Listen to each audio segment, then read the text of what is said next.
বিসমিল্লাহির রহমানির রহিম। হজরত ইসমাইল আলাইহিসসালামের কাহিনী। Only on stories of Islam Bangla. আপনারা নিয়মিত আমাদেরকে শুনছেন। আমাদের কাজ যদি আপনাদের ভালো লেগে থাকে, প্লিজ আমাদেরকে কমেন্ট করে জানান। আপনাদের একটি কমেন্ট আমাদেরকে অনুপ্রেরণা যোগাবে। ধন্যবাদ। হজরত ইসমাইল আলাইহিসসালাম। আল্লাহ বলেন, এই কিতাবে আপনি ইসমাইলের কথা বর্ণনা করুন।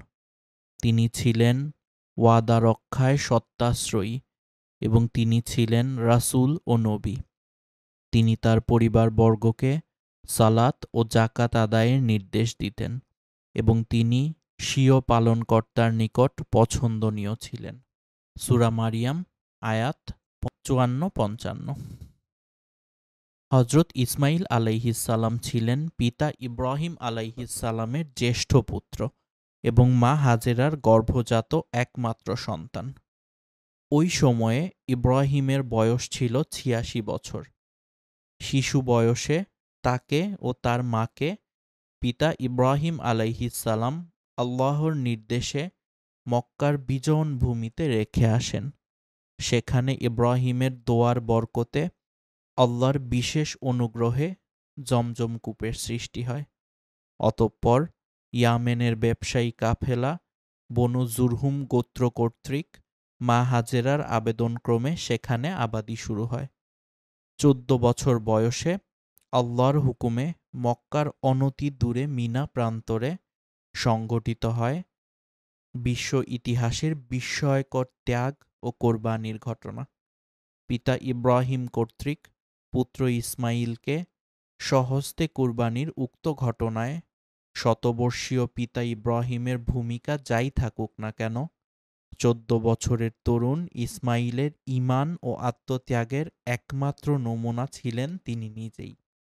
তিনি স্বেচ্ছায় নিজেকে সমর্পণ না করলে পিতার পক্ষে পুত্র কুরবানির ঘটনা সম্ভব হতো কিনা সন্দেহ।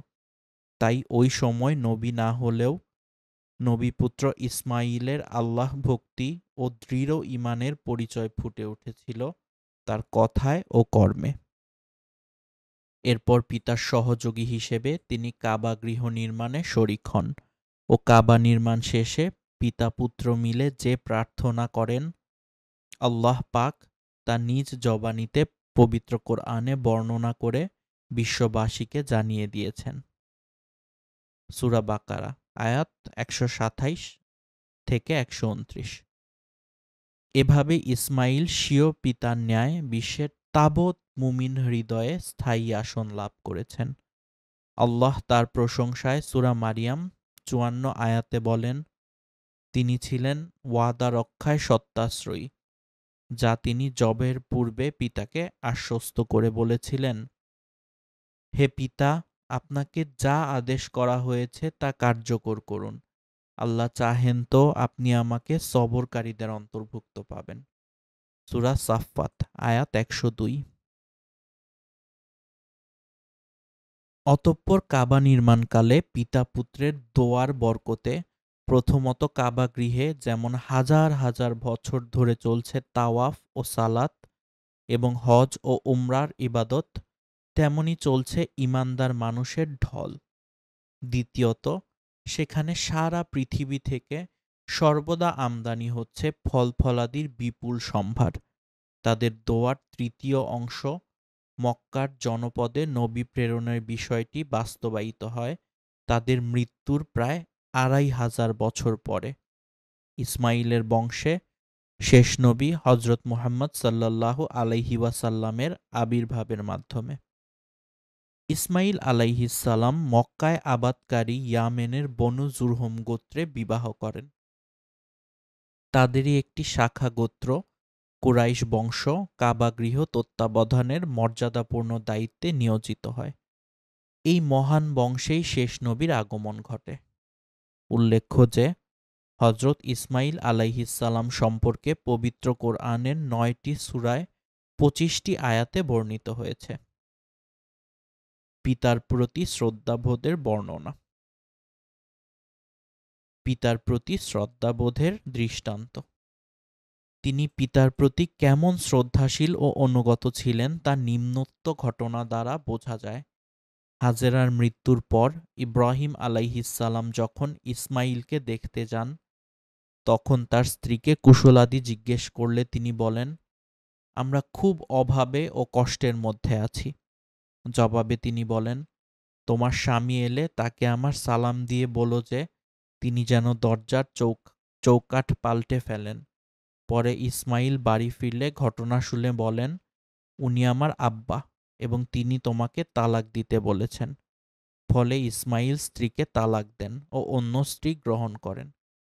পরে একদিন পিতা এসে একই প্রশ্ন করলে স্ত্রী বলেন, আমরা ভালো ও সচ্ছলতার মধ্যে আছি, এবং তিনি আল্লাহর প্রশংসা করেন। ইব্রাহিম তাদের সংসারে বরকতের জন্য আল্লাহর নিকট প্রার্থনা করলেন।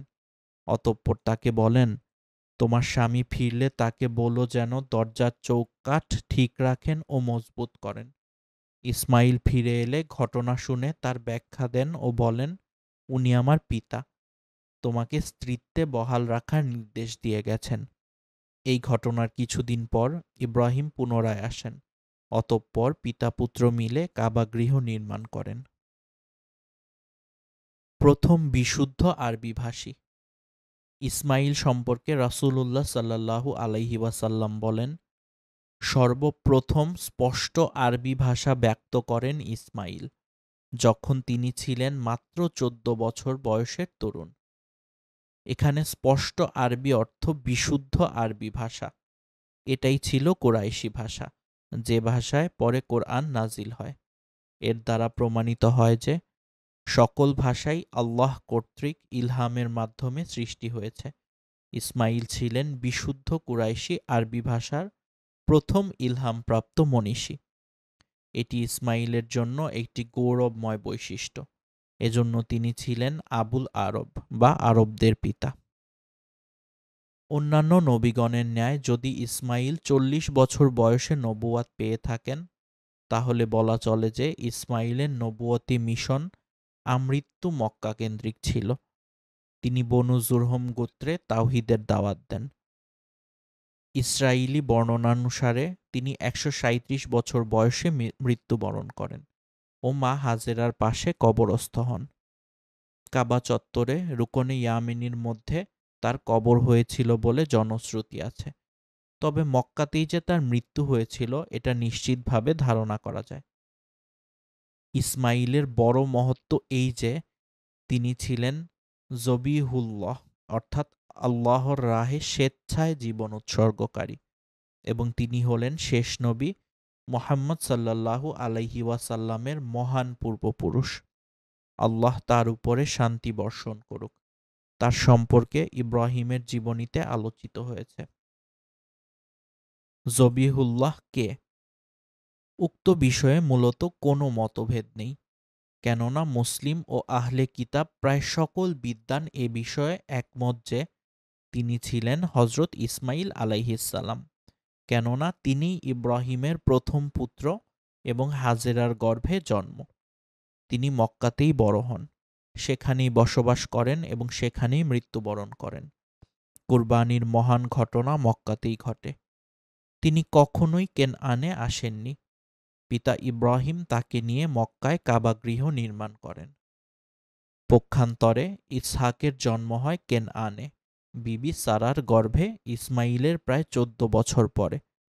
শৈশবে তিনি মক্কায় এসেছেন বলে জানা যায় না। পবিত্র কোরআনের সূরা বাকারায় 133, 136 ও 140 নম্বর আয়াত, সূরা আলে ইমরানের 84 নম্বর আয়াত, সূরা নিসার 163 নম্বর আয়াত, সূরা ইব্রাহিম 39 নম্বর আয়াত, সূরা সাফফাতের 100 থেকে 113 নম্বর আয়াতগুলিতে সর্বত্র ইসমাইলের পরেই ইসহাক ও ইয়াকুবের আলোচনা এসেছে। এ ব্যাপারে সকল ইসরায়েলি বর্ণনা একমত যে ইসমাইলের জন্মের সময় ইব্রাহিমের বয়স ছিল 86 বছর। পক্ষান্তরে ইসহাক জন্মের সময় ইব্রাহিমের বয়স ছিল অনূন্য 100 বছর এবং সারার বয়স ছিল অনূন্য 90 বছর। নিঃসন্তান ইব্রাহিম বৃদ্ধ বয়সে আল্লাহর নিকট একটি নেককার সন্তান প্রার্থনা করেছিলেন, যেমন, হে আমার প্রতিপালক, আমাকে একটি সৎকর্মশীল সন্তান দান করো। অতঃপর আমরা তাকে ধৈর্যশীল পুত্রের সুসংবাদ দিলাম। সূরা সাফফাত আয়াত ১০০ থেকে ১০১। আর তিনিই ছিলেন প্রথম সন্তান ইসমাইল। অতঃপর ইসমাইলের কুরবানির ঘটনা শেষে যখন ইব্রাহিম কেনআনে প্রত্যাবর্তন করেন, তখন সেখানে ফেরেশতাদের আগমন ঘটে, যারা লূতের কওমকে ধ্বংস করতে যাওয়ার পথে তার বাড়িতে যাত্রা বিরতি করেন এবং সারার গর্ভে ইসহাক জন্মের পর ও তার ঔরসে পরবর্তীতে ইয়াকুব জন্মের সুসংবাদ প্রদান করেন। সূরা সাফফাত ১০১ আয়াতে ইব্রাহিমকে একটি ধৈর্যশীল সন্তানের সুসংবাদ শোনানোর পরে কুরবানির ঘটনা বর্ণনা শেষে ১১২ আয়াতে বলা হয়েছে, অতঃপর আমরা তাকে ইসহাক জন্মের সুসংবাদ দিলাম, যিনি নবী হবেন ও সৎকর্মশীলদের অন্তর্ভুক্ত হবেন। উক্ত আয়াতগুলির বর্ণনা পরস্পরায় স্পষ্ট বোঝা যায় যে প্রথম সুসংবাদপ্রাপ্ত সন্তানটি ছিলেন ইসমাইল, যাকে কোরবানি করা হয়। অতঃপর সুসংবাদপ্রাপ্ত সন্তান ছিলেন ইসহাক। যেমন ইব্রাহিম আলাইহিসসালাম আল্লাহর প্রতি কৃতজ্ঞতা প্রকাশ করে দোয়া করেন, সমস্ত প্রশংসা আল্লাহর জন্য, সমস্ত প্রশংসা আল্লাহর জন্য, যিনি আমাকে বৃদ্ধ বয়সে দান করেছেন ইসমাইল ও ইসহাককে। নিশ্চয়ই আমার প্রতিপালক অবশ্যই দোয়া কবুলকারী। এখানে তিনি ইসমাইলের পরে ইসহাকের নাম উল্লেখ করেছেন। উপরোক্ত আলোচনায় কথা স্পষ্ট হয় যে জবিহুল্লাহ ছিলেন ইব্রাহিমের প্রথম সন্তান ইসমাইল। এক্ষণে পূর্বের ও পরের যে সকল বিদ্বান ইসহাককে জবিহুল্লাহ বলেছেন, তারা মূলত ইসরায়েলি বর্ণনাসমূহের উপর নির্ভর করেছেন, যার প্রায় সবগুলি কাব আল আহবারের বর্ণনা থেকে নেওয়া হয়েছে। এই ইহুদি পণ্ডিত হজরত উমর রাজিয়াল্লাহু এর খেলাফতকালে ইসলাম গ্রহণ করেন এবং তাওরাত বিশেষজ্ঞ হিসাবে খ্যাত এই ব্যক্তি নানা বিকৃত বর্ণনা পরিবেশন করেন। এটা ছিল আরবদের প্রতি ইহুদিদের চিরন্তন বিদ্বেষের বহিঃপ্রকাশ মাত্র, কেননা ইসমাইল ছিলেন আরব জাতির পিতা, যিনি হেজাজে বসবাস করতেন, আর তার বংশেই এসেছিলেন শেষ নবী মুহাম্মদ সাল্লাল্লাহু আলাইহি ওয়াসাল্লাম। পক্ষান্তরে ইসহাক ছিলেন ইয়াকুবের পিতা, যিনি কেনআনে বসবাস করতেন, আর ইয়াকুবের অপর নাম ছিল ইসরাইল, যার দিকেই বনু ইসরাইলকে সম্বন্ধ করা হয়। ফলে হিংসুক ইসরাইলিরা আরবদের সম্মান ছিনিয়ে নেয়ার জন্য আল্লাহর বাণীকে পরিবর্তন করতে চেয়েছে এবং ইসমাইলের বদলে ইসহাকের নাম জবিহুল্লাহ বলে প্রচার করেছে, যা স্রেফ মিথ্যা ও অপবাদ মাত্র। বিসমিল্লাহির রহমানির রহিম। হজরত ইউসুফ আলাইহিসসালামের কাহিনী, only on stories of Islam Bangla. কাহিনী শুরু করার আগে আপনাদেরকে একটি রিকোয়েস্ট, প্লিজ আমাদের চ্যানেলটিকে সাবস্ক্রাইব করে দিবেন নতুন নতুন স্টোরি শোনার জন্য। ধন্যবাদ। হজরত ইউসুফ আলাইহিসসালাম। আবদুল্লাহ ইবনু ওমর রাজিয়াল্লাহু হতে বর্ণিত, রাসূলুল্লাহ সাল্লাল্লাহু আলাইহি ওয়াসাল্লাম হজরত ইউসুফ আলাইহিসসালাম সম্পর্কে বলেন, নিশ্চয়ই মর্যাদাবানের পুত্র মর্যাদাবান, তার পুত্র মর্যাদাবান, তার পুত্র মর্যাদাবান। তারা হলেন ইব্রাহিমের পুত্র ইসহাক, তার পুত্র ইয়াকুব ও তার পুত্র ইউসুফ আলাইহিসসালাম। তাদের উপর শান্তি বর্ষিত হোক। নবীগণের মধ্যে হজরত ইউসুফ আলাইহিসসালাম হলেন একমাত্র নবী, যার পুরা কাহিনী একটি মাত্র সূরায় ধারাবাহিকভাবে বর্ণিত হয়েছে। সূরা ইউসুফের ১১১টি আয়াতের মধ্য থেকে ৩ থেকে ১০১ আয়াত পর্যন্ত ৯৯টি আয়াতে ইউসুফের কাহিনী বিবৃত হয়েছে। এছাড়া অন্যান্য কেবল সূরা আনআম ৮৪ এবং সূরা মুমিন ৩৪ আয়াতে তার নাম এসেছে। সূরা নাজিলের কারণ। সত্য নবী এবং শেষ নবী জেনেও কপট ইহুদিরা রাসূলুল্লাহ সাল্লাল্লাহু আলাইহি ওয়াসাল্লামকে প্রতি পদে পদে কষ্ট দিত এবং পরীক্ষা করার চেষ্টা করত। তাদের সমাজ নেতা ও ধর্মনেতাদের কাজই ছিল সর্বদা রাসূলুল্লাহ সাল্লাল্লাহু আলাইহি ওয়াসাল্লামের বিরুদ্ধে চক্রান্ত করা ও তার বিরুদ্ধে কুৎসা রটনা করা। এ সময় মক্কায় কোনো আহলে কিতাব বসবাস করত না এবং মক্কার লোকেরা ইউসুফ বা অন্য নবীদের সম্পর্কে কিছু জানতও না। ফলে মদিনার কুচক্রী ইহুদিদের একটি দল মক্কায় এসে একদা রাসূলুল্লাহ সাল্লাল্লাহু আলাইহি ওয়াসাল্লামকে প্রশ্ন করল যে, বলুন দেখি, কোন নবী শামে ছিলেন, অর্থাৎ সিরিয়ায় ছিলেন, অতঃপর তার ছেলেকে সেখান থেকে মিশরে বহিষ্কার করা হয়, তাতে ওই ব্যক্তি কেঁদে অন্ধ হয়ে যান। যদিও এটি ছিল বানোয়াট কথা, কেননা কেবলমাত্র কেঁদে কারো চোখ অন্ধ হয় না এবং এটি নবীগণের মর্যাদার খেলাফ। এ কথার জবাবে অতঃপর সূরা ইউসুফ পুরাটা একত্রে নাজিল হয়। তাদের পণ্ডিতেরা তৌরাত ইনজিলে বর্ণিত উক্ত ঘটনা আগে থেকেই জানত। তাওরাত, জাবুর, ইনজিল সবই ছিল হিব্রু ভাষায় রচিত। আমাদের রাসূল নিজের ভাষাতেই লেখাপড়া জানতেন না, অন্যের ভাষা জানা তো দূরের কথা। ইহুদি নেতাদের সূক্ষ্ম পলিসি ছিল এই যে, উক্ত বিষয়ে উম্মি নবী মুহাম্মদ সাল্লাল্লাহু আলাইহি ওয়াসাল্লামের পক্ষে জবাব দেওয়া আদৌ সম্ভব হবে না। ফলে লোকদের মধ্যে তার নবুয়াতের ব্যাপারে সন্দেহ সৃষ্টি হবে এবং তার বিরুদ্ধে প্রোপাগান্ডা জোরদার করা যাবে। বস্তুত তাদের প্রশ্নের উত্তরে ইউসুফ আলাইহিসসালাম ও ইয়াকুব পরিবারের প্রকৃত ঘটনা ওহী মারফত ধারাবাহিকভাবে আল্লাহ তার রাসূলকে বর্ণনা করে দেন, যা ছিল রাসূলের জন্য নিঃসন্দেহে একটি গুরুত্বপূর্ণ মুজেজা। শুধুমাত্র ইউসুফের ঘটনাই নয়, আদম থেকে ঈসা পর্যন্ত কোরআনে বর্ণিত বাকি ২৪ জন নবী ও তাদের কওমের ঘটনাবলী বর্ণনা ছিল শেষ নবী মুহাম্মদ সাল্লাল্লাহু আলাইহি ওয়াসাল্লামের অন্যতম উল্লেখযোগ্য মুজেজা। কেননা তাদের কারো সাথে তার সাক্ষাৎ হয়নি, তাদের সম্পর্কে লিখিত কোনো বইপত্র সে যুগে ছিল না, আর তিনি নিজে কারো কাছে কখনো লেখাপড়া শিখেননি।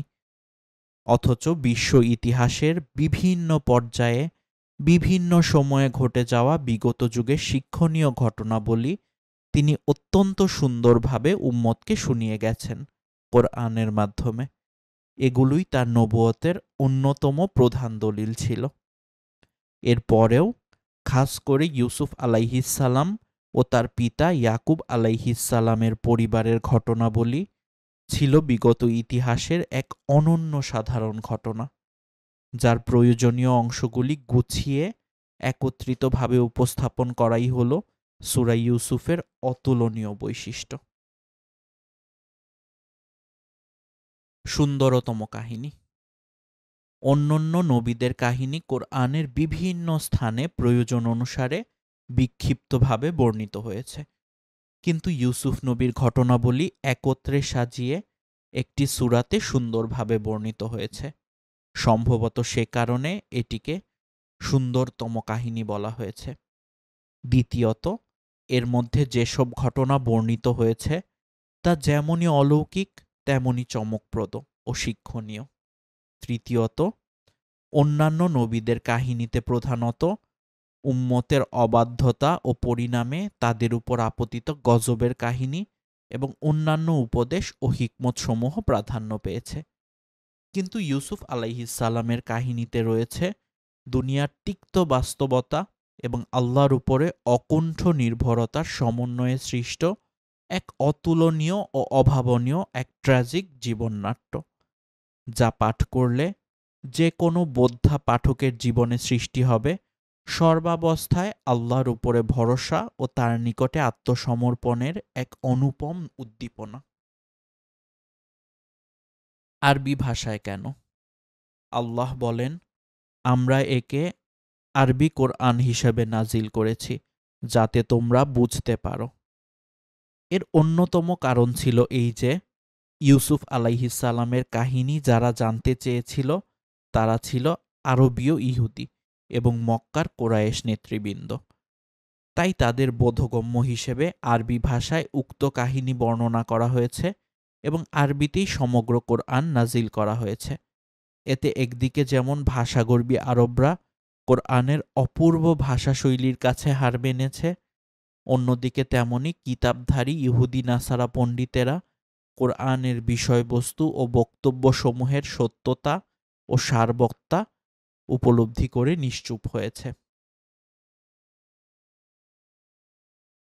কাহিনীর সারসংক্ষেপ। কাহিনীটি শৈশবে দেখা ইউসুফের একটি স্বপ্ন দিয়ে শুরু হয়েছে এবং তার সমাপ্তি ঘটেছে উক্ত স্বপ্নের সফল বাস্তবায়নের মাধ্যমে। মাঝখানের ২২-২৩ বছর মতান্তরে ৪০ বছর অনেকগুলি বিয়োগান্ত ও চমকপ্রদ ঘটনার পূর্ণ। কাহিনী অনুযায়ী ইউসুফ শৈশবকালে স্বপ্ন দেখেন যে ১১টি নক্ষত্র এবং সূর্য ও চন্দ্র তাকে সিজদা করছে। তিনি এই স্বপ্ন পিতা হযরত ইয়াকুবকে বললে তিনি তাকে সেটা গোপন রাখতে বলেন, কিন্তু তা ফাঁস হয়ে যায়। ফলে এটা তার সুন্দর ভবিষ্যতের হাতছানি ভেবে সৎ ভাইয়েরা হিংসায় জ্বলে ওঠে এবং তারা তাকে দুনিয়া থেকে সরিয়ে দেওয়ার চক্রান্ত করে। অতঃপর তারা তাকে জঙ্গলের একটি পরিত্যক্ত অন্ধকূপে নিক্ষেপ করে। ৩ দিন পরে পথহারা ব্যবসায়ী কাফেলার নিক্ষিপ্ত বালতিতে করে তিনি উপরে উঠে আসেন। পরে ওই ব্যবসায়ীরা তাকে মিশরের রাজধানীতে বিক্রি করে দেয়। ভাগ্যক্রমে মিশরের অর্থ ও রাজস্ব মন্ত্রী কিতফির তাকে খরিদ করে বাড়িতে নিয়ে যান ক্রীতদাস হিসেবে। কয়েক বছরের মধ্যে যৌবনে পদার্পণকারী অনিন্দ্য সুন্দর ইউসুফের প্রতি মন্ত্রীর নিঃসন্তান স্ত্রী জুলাইখার আসক্তি জন্মে। ফলে শুরু হয় ইউসুফের জীবনে আরেক পরীক্ষা।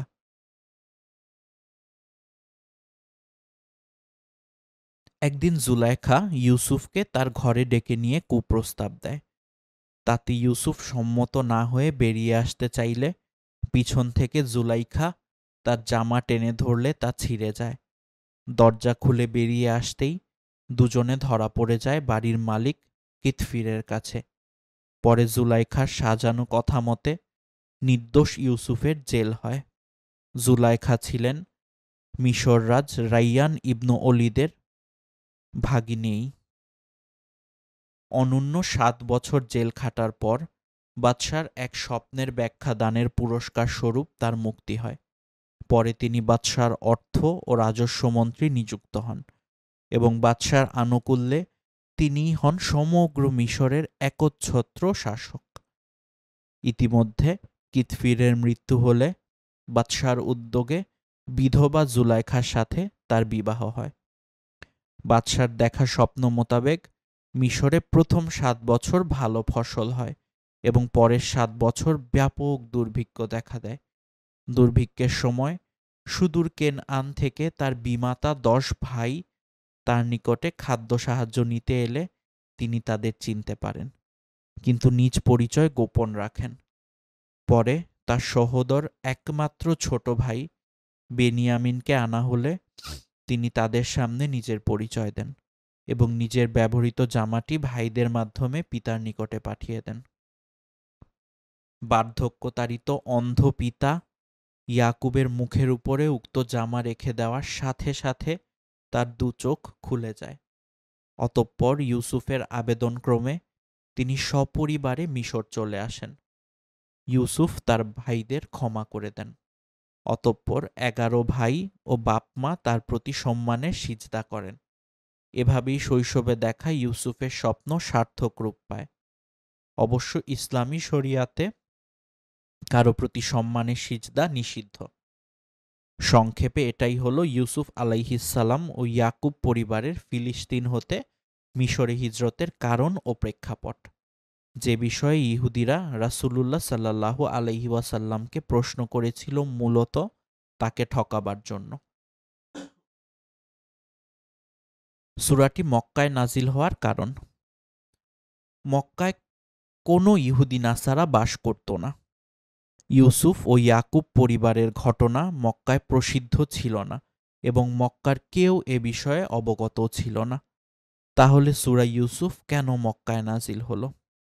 এর জবাব এই যে রাসূলুল্লাহ সাল্লাল্লাহু আলাইহি ওয়াসাল্লামের আবির্ভাবের সংবাদ মদিনায় পৌঁছে গেলে সেখানকার ইহুদি নাসারা নেতৃবর্গ তাওরাত ও ইনজিলের ভবিষ্যদ্বাণী অনুযায়ী তাকে ঠিকই চিনে ফেলে, কিন্তু অহংকার বশে মানতে অস্বীকার করে এবং তার বিরুদ্ধে ষড়যন্ত্র ও চক্রান্তের জাল বুনতে শুরু করে।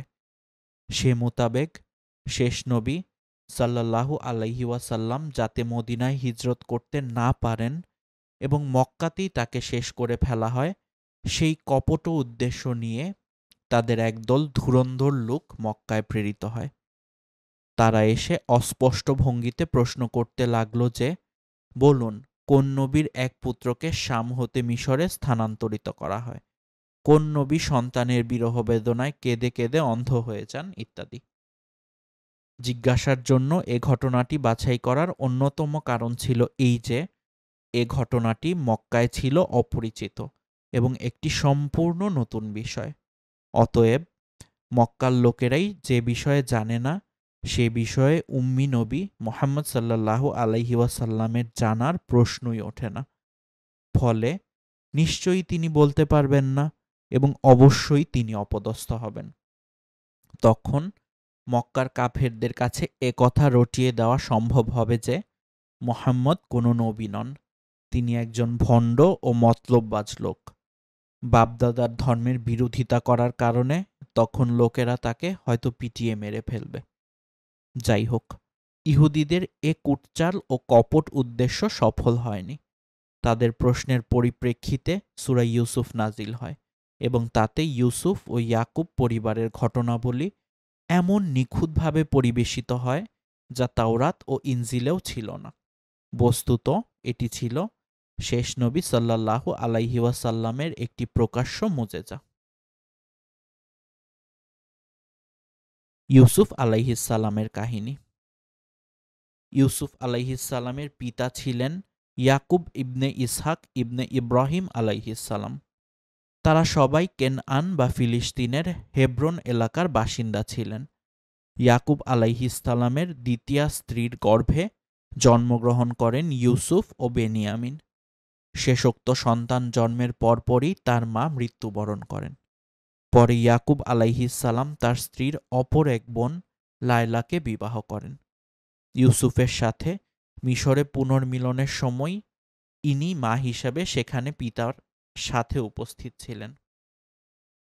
হযরত ইয়াকুব আলাইহিসসালাম মিশরে পুত্র ইউসুফের সাথে 17 বছর মতান্তরে 20 বছর অধিককাল অতিবাহিত করেন। অতঃপর 147 বছর বয়সে সেখানেই ইন্তেকাল করেন। মৃত্যুকালে ওসিয়ত করে যান যেন তাকে বাইতুল মুকাদ্দাসের নিকটবর্তী হেব্রন মহল্লায় পিতা ইসহাক ও দাদা ইব্রাহিম আলাইহিসসালামের পাশে সমাহিত করা হয় এবং তিনি সেখানেই সমাধিস্থ হন, যা এখন খলিল মহল্লা বলে খ্যাত।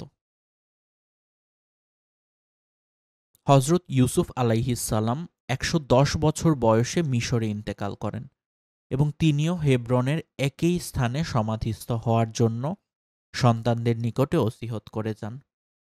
এর দ্বারা বাইতুল মুকাদ্দাস অঞ্চলের বরকত ও উচ্চ মর্যাদা প্রমাণিত হয়।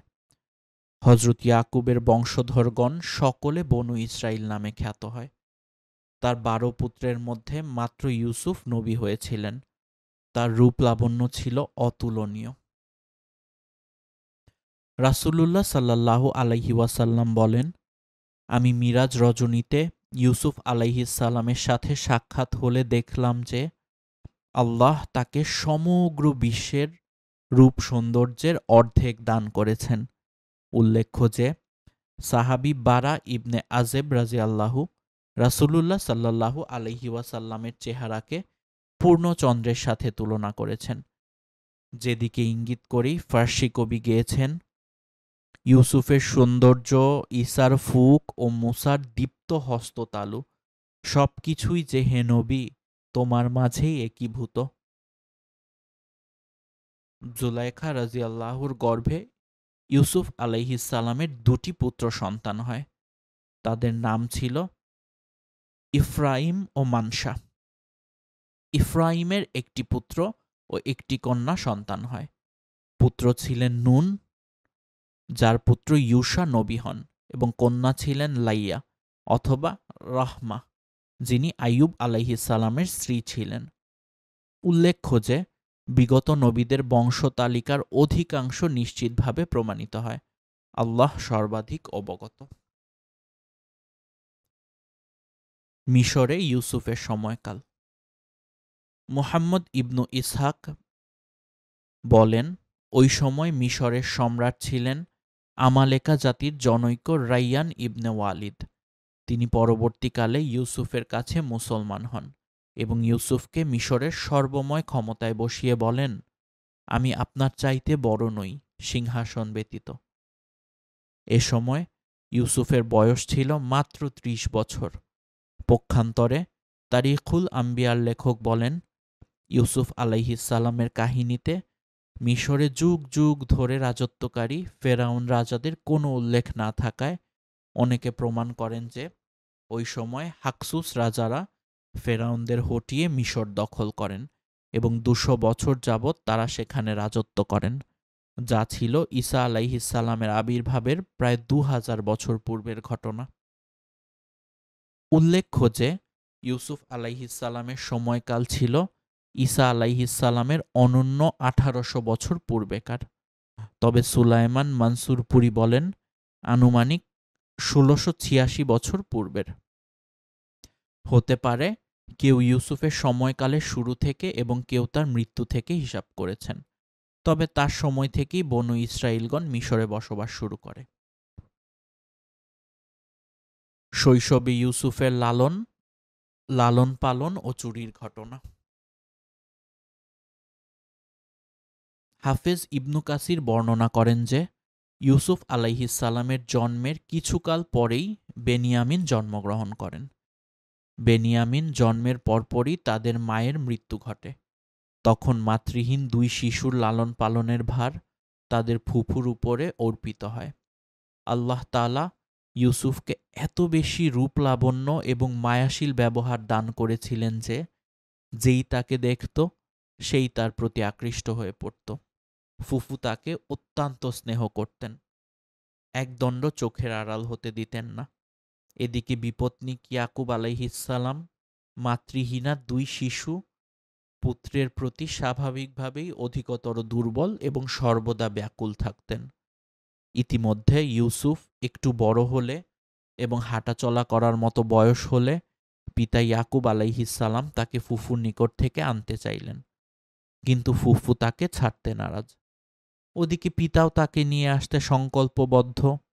শুরু হলো পিতা ও ফুপুর মধ্যে মহব্বতের টানাপোড়েন। ফলে ঘটে গেল এক অঘটন। অধিক পীড়াপিড়ির কারণে ইউসুফকে যখন তার পিতার হাতে তুলে দিতেই হলো, তখন স্নেহান্ধ ফুপু গোপনে এক ফন্দি করলেন। তিনি স্বীয় পিতা হযরত ইসহাক আলাইহিসসালামের নিকট থেকে যে একটা হাসুলি পেয়েছিলেন এবং যেটাকে অত্যন্ত মূল্যবান ও বরকতময় মনে করা হতো, ফুফু সেই হাসুলিটিকেই ইউসুফ এর কাপড়ের নিচে গোপনে বেঁধে দিলেন। অতঃপর ইউসুফ তার পিতার সাথে চলে যাওয়ার পর ফুফু জোরে সোরে প্রচার করলেন যে তার মূল্যবান হাসুলিটি চুরি হয়ে গেছে। পরে তল্লাশি করে তা ইউসুফের কাছে পাওয়া গেল। ইয়াকুবী শরিয়াতের বিধান অনুযায়ী ফুফু ইউসুফকে তার গোলাম হিসেবে রাখার অধিকার পেলেন। ইয়াকুব আলাইহিসসালাম দ্বিরুক্তি না করে সন্তানকে তার ফুফুর কাছে পুনরায় সমর্পণ করলেন। এরপর যতদিন ফুফু জীবিত ছিলেন ততদিন ইউসুফ তার কাছেই রইলেন। এই ছিল ঘটনা, যাতে ইউসুফ নিজের অজান্তে চুরির অপরাধে অভিযুক্ত হয়েছিলেন। এরপর বিষয়টি সবার কাছে দিবালোকের মতো স্পষ্ট হয়ে ফুটে উঠেছিল যে তিনি ছিলেন এ ব্যাপারে একেবারেই নির্দোষ। ফুপুর অপত্য স্নেহই তাকে ঘিরে এ চক্রান্ত জাল বিস্তার করেছিল। এ সত্য কথাটি তার সৎ ভাইদেরও জানা ছিল, কিন্তু এটাকেই তারা ইউসুফের মুখের উপরে বলে যখন আরেক বানোয়াট চুরির অভিযোগে বেনিয়ামিনকে মিশরে গ্রেফতার করা হয়। ইউসুফ তাতে দারুণ মনোকষ্ট পেলেও তা চেপে রাখেন। বলা বাহুল্য, শৈশবে যেমন ইউসুফ স্বীয় ফুফুর স্নেহের ফাঁদে পড়ে চোর সাব্যস্ত হয়ে ফুপুর গোলামি করেন, যৌবনে তেমনি জুলাইখার চক্রান্তে পড়ে মিথ্যা অপবাদে অনন্য ৭ বছর জেল খাটেন, যে ঘটনা পরে বর্ণিত হবে। ইউসুফের স্বপ্ন। বালক ইউসুফ একদিন তার পিতা ইয়াকুব আলাইহিসসালামের কাছে এসে বলল, আমি স্বপ্ন দেখেছি যে ১১টি নক্ষত্র এবং সূর্য ও চন্দ্র আমাকে সিজদা করছে। একথা শুনে পিতা বললেন, বৎস, তোমার ভাইদের সামনে এ স্বপ্ন বর্ণনা করো না, তাহলে ওরা তোমার বিরুদ্ধে চক্রান্ত করবে। নিশ্চয়ই শয়তান মানুষের প্রকাশ্য শত্রু। ইবনু আব্বাস রাজিয়াল্লাহু ও কাতাদাহ বলেন, ১১টি নক্ষত্রের অর্থ হচ্ছে ইউসুফ আলাইহিসসালামের ১১ ভাই, এবং সূর্য ও চন্দ্রের অর্থ পিতা ও মাতা বা খালা। বস্তুত এ স্বপ্নের ব্যাখ্যা প্রকাশ পায় যখন মিশরে পিতা-পুত্রের মিলন হয়। উল্লেখ্য যে স্বপ্ন ব্যাখ্যা করা জ্ঞানের একটি পৃথক শাখা। হযরত ইব্রাহিম, ইসহাক ও ইয়াকুব সকলে এ বিষয়ে পারদর্শী ছিলেন। সম্ভবত এ কারণেই ইয়াকুব আলাইহিসসালাম নিশ্চিত ধারণা করেছিলেন যে বালক ইউসুফ একদিন নবী হবে। হযরত ইউসুফকেও আল্লাহ এ ক্ষমতা দান করেছিলেন। যেমন আল্লাহ এদিকে ইঙ্গিত দিয়ে বলেন, এমনিভাবে তোমার পালনকর্তা তোমাকে মনোনীত করবেন নবী হিসাবে এবং তোমাকে শিক্ষা দিবেন বাণীসমূহের, অর্থাৎ স্বপ্নাদিষ্ট বাণীসমূহের, নিগূঢ় তত্ত্ব এবং পূর্ণ করবেন স্বীয় অনুগ্রহসমূহ, যেমন মিশরের রাজত্ব, সর্বোচ্চ সম্মান ও ধন সম্পদ লাভ এবং পিতার সাথে মিলন প্রভৃতি। তোমার প্রতি, ইয়াকুব পরিবারের প্রতি যেমন তিনি পূর্ণ করেছিলেন ইতিপূর্বে তোমার পিতৃপুরুষ ইব্রাহিম ও ইসহাকের প্রতি।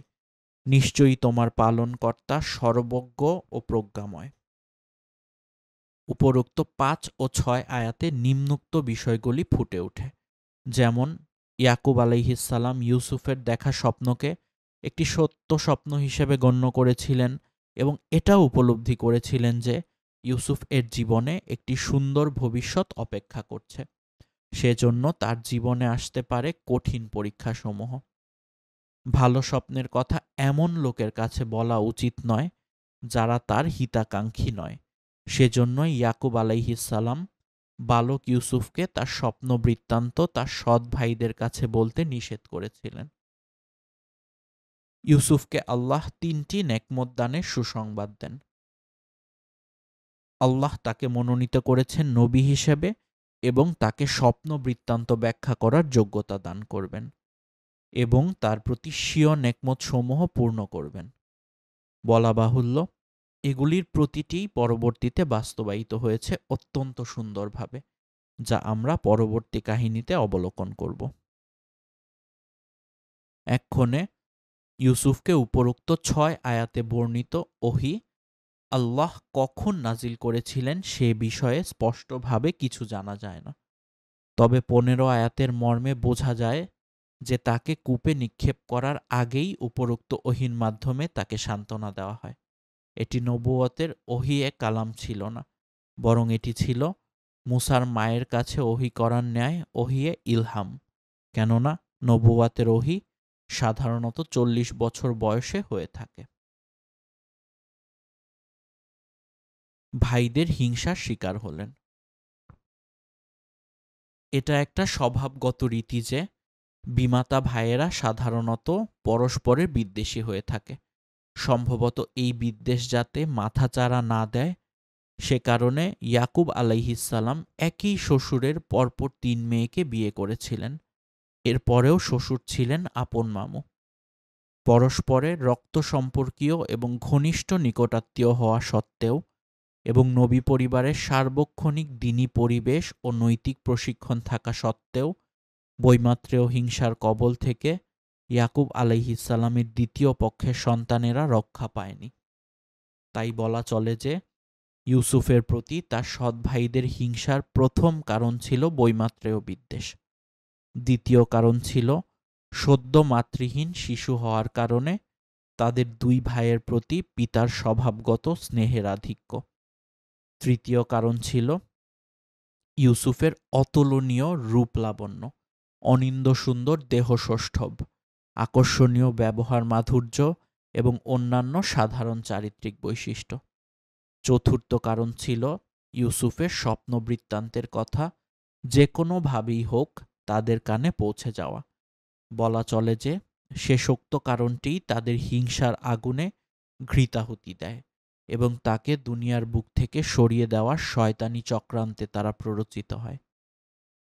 কিন্তু শয়তান যতই চক্রান্ত করুক, আল্লাহ বলেন, শয়তানের চক্রান্ত সর্বদাই দুর্বল হয়ে থাকে। ইউসুফের মধ্যে ভবিষ্যৎ নবুয়াত লুকিয়ে আছে বুঝতে পেরে ইয়াকুব আলাইহিসসালাম তার প্রতি অধিক স্নেহশীল ছিলেন, আর সে কারণে সৎ ভাইয়েরাও ছিল অধিক হিংসাপরায়ণ। বস্তুত এই হিংসাত্মক আচরণের মধ্যেই লুকিয়েছিল ইউসুফের ভবিষ্যৎ উন্নতির সোপান।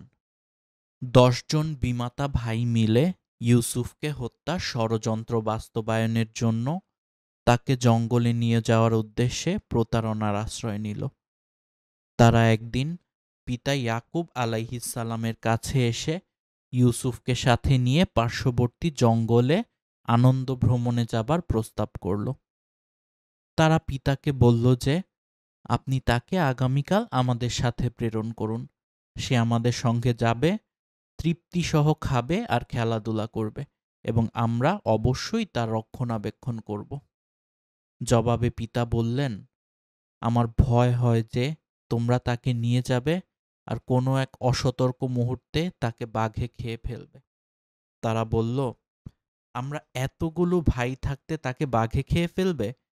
তাহলে তো আমাদের সবই শেষ হয়ে যাবে। উল্লেখ্য যে কেনআন অঞ্চলে সে সময় বাঘের প্রাদুর্ভাব ছিল।